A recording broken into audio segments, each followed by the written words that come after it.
Do you have that one spot in your home that annoys you every single time you walk past it? For me, it was what we used to call the multi-purpose corner, a place for bags, old paperwork, unopened packages, sometimes even folded laundry. Sounds flexible, but really it was just where everything got dumped when I didn't know what else to do with it. I was exhausted from seeing the mess all the time. Every time I needed something, I had to dig through piles, snap at my husband, get short with the kids, and honestly feel frustrated with myself. It wasn't that I was messy, I just didn't have a clear system for where anything belonged. After way too many cleanups that didn't last, I figured out 10 simple habits that actually help keep my home truly tidy even when I only have 5 minutes a day. No need to be super organized or wait for a free weekend.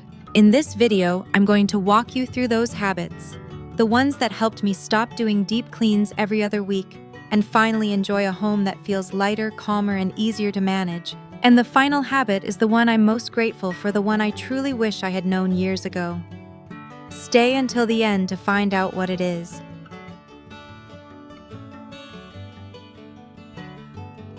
There was a time when I thought the best way to start decluttering was to pick something light, like a small drawer or a tidy bookshelf. I believed it would help me gain momentum and feel productive, but honestly, every time I did that, the one spot that stressed me out most was still sitting there untouched. Let's start with the space in your home that makes you sigh every single time you walk by it. We all have one. Maybe it's the chair near the front door that catches every bag jacket and stray paper. Maybe it's the kitchen counter that never seems to stay clear. For me, it was that entryway chair. Every evening after work, I'd drop my bag there, throw on my kids' jackets, stack mail, and random groceries. It became a little mountain, and it was the first thing I saw the moment I stepped into the house. I kept ignoring it because it felt messy and annoying to deal with, so I went for easier places like the bookshelf or the bathroom drawers. But even after those were neat, I still felt irritated because that one spot I saw every day was still a mess. Eventually, I decided to do the opposite. I cleared off the chair. I told myself no more piling anything there. I put a small plant on it just to block it from becoming a dumping zone again. I added one small basket next to the door for school papers and essentials. That was it. But the difference it made was huge. Walking in and not seeing that pile waiting for me changed how I felt in my own home. That one shift made me realize this. When you handle the part of your home that drains you the most, you release something heavy in your mind. You don't need everything to be clean. You just need to feel like your space is no longer working against you. And tomorrow I'm sharing something that completely shifted how I saw my home. It's a subtle but powerful kind of mental switch that makes tidying feel less like a task and more like a reset. Honestly, if you're trying to make a decluttering stick for more than just a weekend, don't miss it. I promise it'll change how you approach every corner after this. And to know exactly which areas deserve your attention next, the next step is learning how to see your home with a fresh perspective. That's what we'll look at right after this.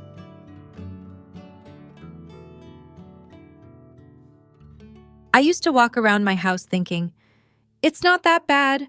Sure, a few things were out of place, but I thought I had it under control. Until one day, I took a photo of the living room, and it shocked me. The clutter I had gotten used to in real life suddenly looked overwhelming through the camera lens. That one picture changed how I saw everything.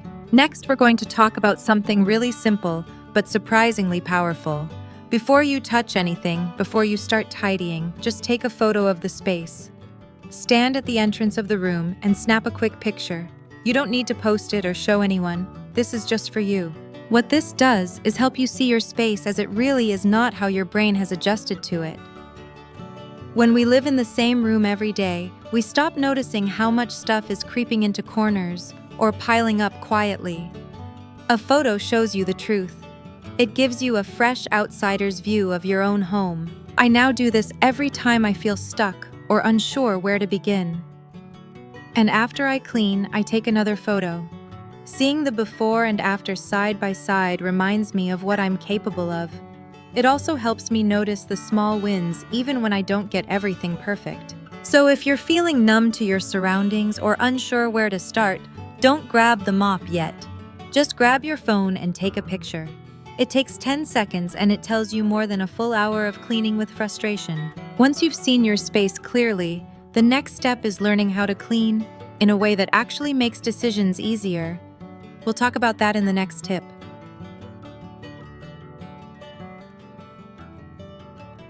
I used to think I was making progress when I cleaned room by room. I'd finish the kitchen, then move to the bedroom, then the hallway. But every time I felt like I had decluttered something, the same type of mess would pop up again somewhere else. That's when I realized I was just moving clutter around, not really facing it. Now let's talk about a small shift that makes a big difference. Instead of organizing by location, try sorting by category. Don't say I'm going to clean the living room today. Say, today I'm going through all the books in the house. Or let me gather every piece of clothing no matter which room it's in. This matters because it helps you see how much of something you truly have. When you clean by room, you might find a pen here, a few more over there, and you never realize you've got 20 of the same item. But when you put every similar item in one place, the truth becomes obvious. You don't need that many pens, or mugs, or tote bags. The first time I did this with towels, I found 12 for a house of 4. I only ever used 5. The rest were old, mismatched, or just taking up space. Once I saw them all together, it was easier to let go without overthinking. Sorting by category helps you make clearer decisions because it puts everything into context. It removes the false sense of maybe I don't have enough and replaces it with, wow, I had no idea I had so much. Once you've sorted by category, you're in a stronger place to decide what stays. And that brings us to the next habit, one that helps you listen to what your home and your body are both trying to tell you.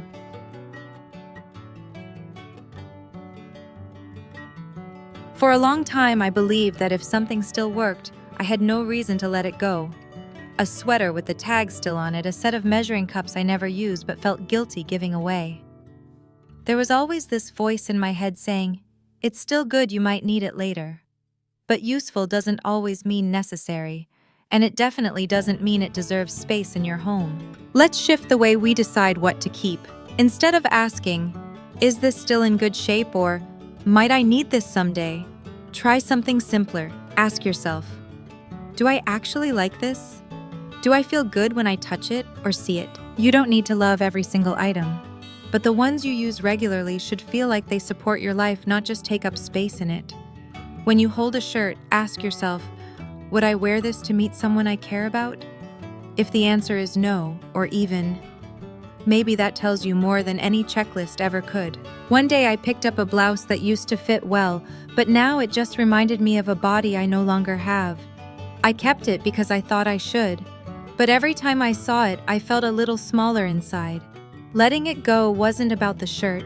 It was about making space for the version of me I am now, not the version I used to be.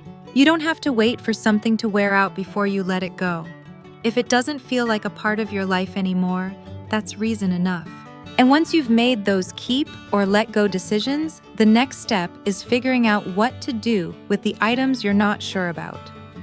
Because sometimes the hardest things to handle are the maybes, and that's exactly what we'll talk about next.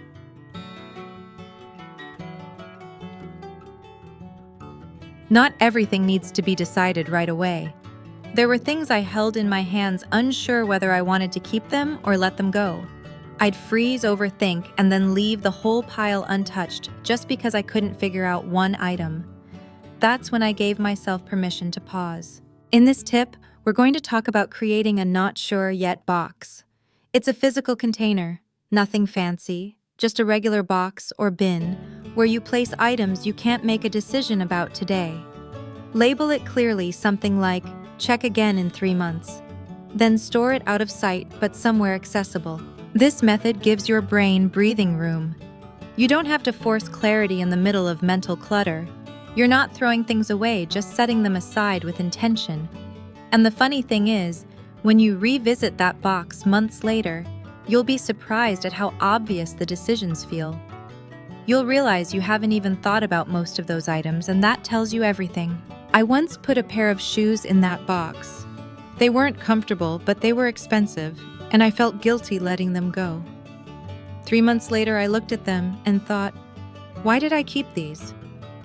They went straight to the donate pile without hesitation. Having a not sure yet box helps you keep moving without getting stuck. It breaks the all or nothing mindset that slows so many of us down. Once you've made peace with the maybes, it's time to shift toward what helps your home stay clear every day. And that begins by making sure every item has somewhere it belongs. We'll get into that next.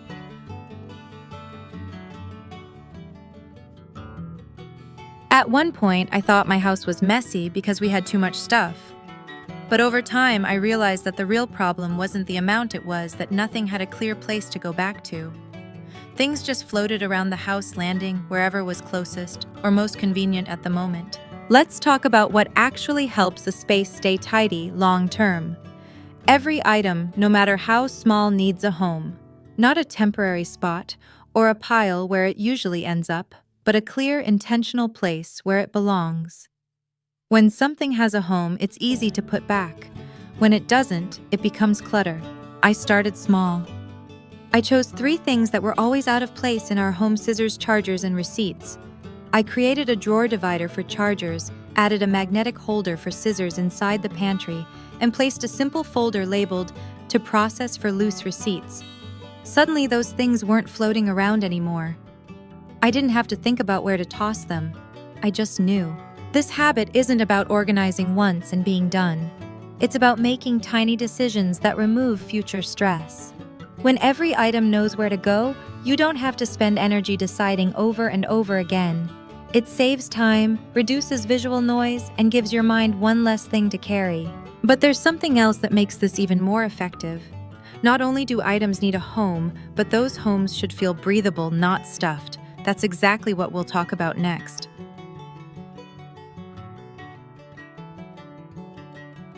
I didn't realize how tense I felt until I opened my closet one day and noticed there was no space between anything. Clothes were jammed tight, shoes stacked awkwardly, bags leaning against each other. It wasn't messy exactly, but it didn't feel calm either. It felt like my house was holding its breath. Let's talk about something often overlooked: space itself. One of the most powerful things you can do for your home is to leave a little emptiness. Whether it's a shelf, a drawer, or your wardrobe, try to keep about 20 to 30% of it open. Not filled, not planned, for just open. This doesn't mean you need to throw everything out. It means creating margin. Space for the unexpected. Space for your eyes to rest. Space so that when something new enters your life, a gift, a seasonal item, even a phase, it has somewhere to land without causing chaos. I remember when I cleared out just one shelf in my hallway cabinet. At first, it felt strange to see it empty, but then I noticed something. I stopped stuffing random things in there just because it was there. I became more thoughtful. That empty shelf became a quiet invitation to stay intentional. Your home doesn't need to be packed to feel complete. Sometimes what you don't fill says more about your life than what you do.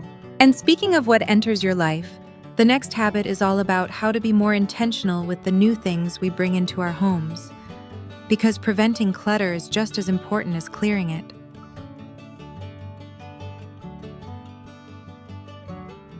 It took me a while to realize that no matter how much I decluttered, things kept sneaking back in. A cute mug from a friend, a new pair of jeans on sale, school papers I thought I'd need. It felt like I was bailing water from a boat with a hole in it. The clutter wasn't just what was already here, it was what I kept letting in without meaning to. That's why this habit matters so much. Decide now what your rule is for new things coming into the house. It doesn't have to be extreme, just something clear and simple that makes you pause before saying yes to another item. It could be one in, one out. Or if I don't know where it goes, I don't bring it in. Or even if I wouldn't pack this item to move with me, I don't need it. I started with one small rule: no new baskets. I used to buy cute storage baskets all the time thinking they'd solve my mess. But they just became containers for clutter I didn't want to deal with. Once I stopped, I noticed I became more careful about what I kept in the first place. The baskets weren't the solution, the decisions were. This kind of habit isn't about restriction, it's about freedom. It helps you say yes only to what fits your life, your space, and your peace of mind. You're no longer managing stuff you never meant to keep. Now that we've talked about what enters your space, Let's talk about how to make everyday items easier to use and easier to put away, because the easier it is, the more likely you'll actually do it.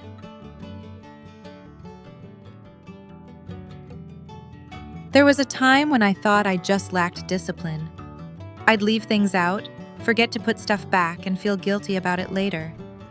But the truth is, I wasn't lazy. I just made it too hard for myself to tidy up in the middle of a busy day. This habit changed everything. Make sure the things you use most often are easy to grab and just as easy to put back. No lids to open, no boxes to slide out, no climbing on chairs to reach a shelf. The simpler the access, the more likely it is that you'll keep up the habit without even thinking. For example, I used to keep our broom in the laundry area tucked behind the door. Every time I needed it, I had to move a hamper and twist sideways just to reach it. Eventually, I stopped sweeping altogether unless it was a full-on cleaning day. Then I moved it to a hook in the kitchen, visible, easy, no barriers. Now I use it almost daily, not because I'm more motivated, but because it's right there. Another thing I changed was where we kept our mail supplies. Instead of tucking tape and envelopes in a drawer I rarely opened, I placed them in a small caddy near where mail usually piles up. Now when I need to send something, I don't have to think or search. This kind of ease isn't about being neat. It's about being realistic. Life is full. And the more you lower the effort it takes to tidy up, the more often it happens naturally. And now we've arrived at the final habit. This one is the heartbeat of how I keep my home in order without burning out. Let's wrap it up with something small but powerful.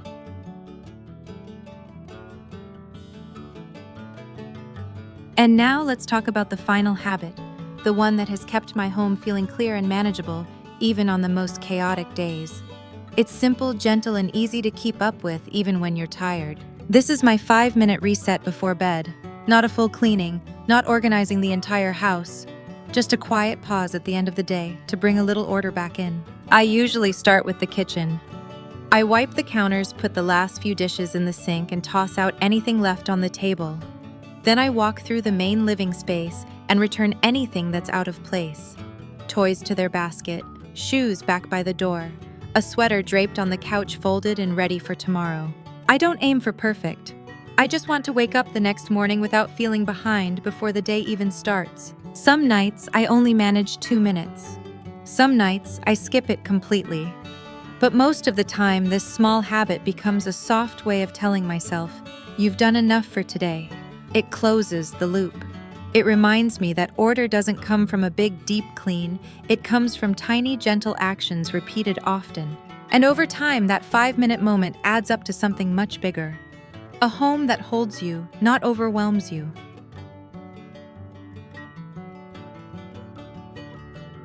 These are the 10 habits that have helped me keep my home clear without feeling like I have to fight it every single day. If you're looking to save time, feel less overwhelmed, and just breathe a little easier in your own space, try one of these at your own pace. Even one shift can change how your day starts and ends. I also have a separate video where I walk through how to declutter each area of your home room by room, so be sure to check that out next if you're ready to go deeper. And if this video helped you in any way, even just one small idea, feel free to like or share it. Helps me know what truly supports you. And if you're wondering what to do next, you won't want to miss tomorrow's video. I'll show you something that takes this whole process even deeper, a way to declutter that brings real calm, not just order. Make sure to come back for it. You'll be glad you did.